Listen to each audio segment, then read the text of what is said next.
again, and by then it's like 7:15, and so I'll read a book, or maybe two or three. I'll add a few new paintings to my gallery.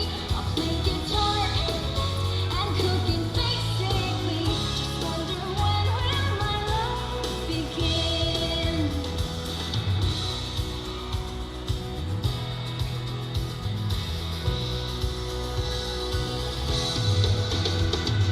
And after lunch it's puzzles and darts and baking.